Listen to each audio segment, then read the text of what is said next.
ये वो नाम है जिसने क्लोथिंग से लेकर फिशिंग तक कई इंडस्ट्रीज में अपनी दाग जमाई हुई है। और आप में से बहुत कम लोगों को पता होगा कि हमारे देश के पास पूरी दुनिया के मुकाबले 37% कॉटन कल्टीवेशन एरिया है, जो कि लार्जेस्ट माना जाता है। साथ ही हमारा देश 22% के साथ पूरी दुनिया में कॉटन का सबसे बड़ा प्रोड्यूसर भी है। अब इतनी बातें जानने के बाद आपके मन में एक सवाल आ ही चुका होगा कि आखिर कॉटन आता कहाँ से है, और अगर इसकी खेती होती है तो वो कैसे होती है। आज हम आपको कॉटन के इसी पहलू के बारे में बताने जा रहे हैं, तो ज्यादा वक्त न गंवाते हुए आज की वीडियो को शुरू करते हैं। सबसे पहले तो आप यही बात समझ लीजिए कि कॉटन फार्मिंग के लिए हमारे देश में सबसे परफेक्ट टाइम कौन सा समझा जाता है। तो इसके लिए एक साफ, गर्म और ड्राई क्लाइमेट सबसे ऑप्टिमम माना जाता है। इसी वजह से हमारे देश में मार्च से मई के महीने के दौरान कॉटन के बीज बोए जाते हैं। बता दें कि कॉटन की फार्मिंग आसान काम नहीं है। ये एक ऐसा क्रॉप है जिसको हार्वेस्ट होने में कम से कम 6 से 8 महीने का समय लगता है। इसी टाइम फ्रेम में किसान को काफी ज्यादा मेहनत करनी पड़ती है, और इसी के साथ उतना ही ध्यान भी रखना पड़ता है, क्योंकि एक भी चूक उनकी पूरी फसल को खराब कर सकती है। अब इसी के साथ हम शुरू करते हैं कॉटन की खेती का प्रोसीजर। सबसे पहले तो इसके लिए खेत की अच्छे से जुताई करवाई जाती है। उसके बाद उस एरिया को ऐसे छोड़ दिया जाता है। अब अगले स्टेप में उस एरिया में गोबर की खाद डालकर 2 से 3 बार फिर से जुताई करवाई जाती है, जिसकी वजह से गोबर और खाद मिट्टी में अच्छे से मिल जाएंगे।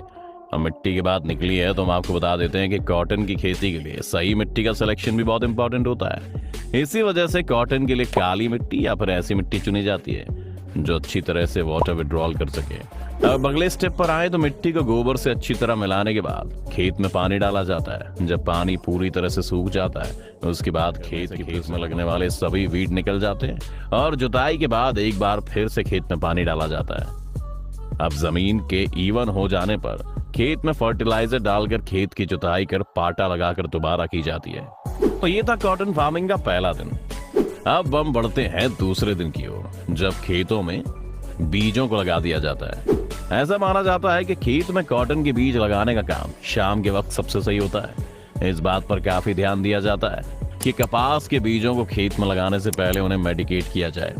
इसकी वजह से बीजों में लगने वाले इंसेक्ट्स, डिजीजेस का खतरा काफी हद तक कम हो जाता है।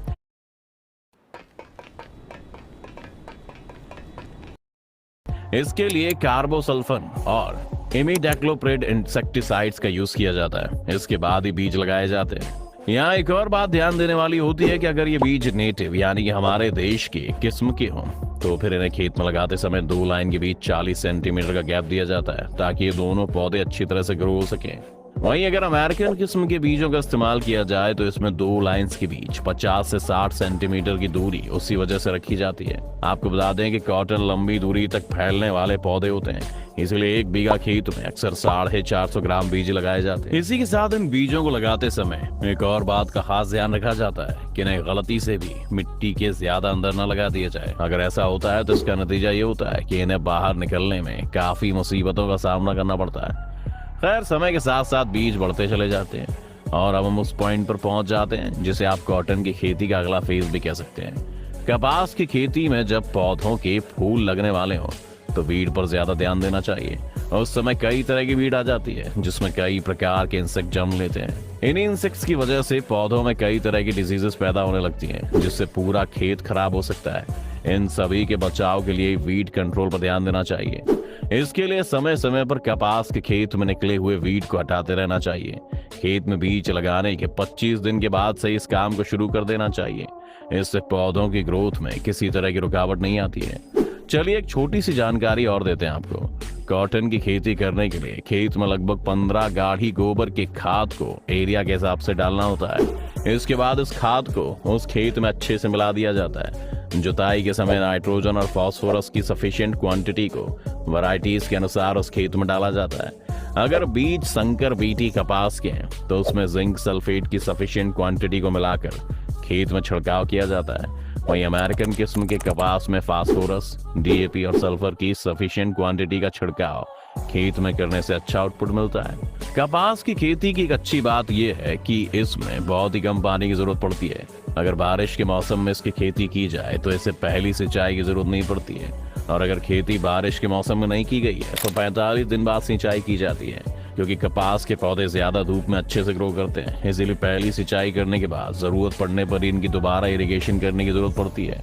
पौधों में फूल लगने के वक्त खेत में नमी की ऑप्टिमम क्वांटिटी बनी रहनी चाहिए, जिससे पौधों के फूल झड़ते नहीं हैं। और तो और ज्यादा पानी भी नहीं देना चाहिए, इससे फूलों के खराब होने का खतरा बढ़ जाता है। जब ये फूल से टिंडे बनने लगे तब खेत में 15 दिन के इंटरवल में पानी देते रहना चाहिए, जिससे टिंडे का आकार बड़ा होता रहता है और आउटपुट भी ज्यादा मिलता है। इन सभी फेजेस से गुजरने के बाद कॉटन हार्वेस्टिंग के लिए पूरी तरह से तैयार हो जाता है। तो ये थी कॉटन की खेती के पीछे किसानों की छिपी हुई मेहनत। पर असल में इतनी मेहनत इनको इस फसल से बैक्टीरिया से बचाने के लिए भी करनी पड़ती है। अब हम आपको इन्हीं खतरों के बारे में थोड़ा और डिटेल में बताते हैं। इस तरह का रोग नई पत्तियों पर देखने को मिलता है, जिसमें इंसेक्ट्स पत्तियों की निचली सतहों पर शिराओं के पास बैठकर रस चूसते रहते हैं, जिस वजह से पत्तियां पीली पड़ जाती हैं और कुछ समय बाद ये पत्तियां टूटकर नीचे गिर जाती हैं।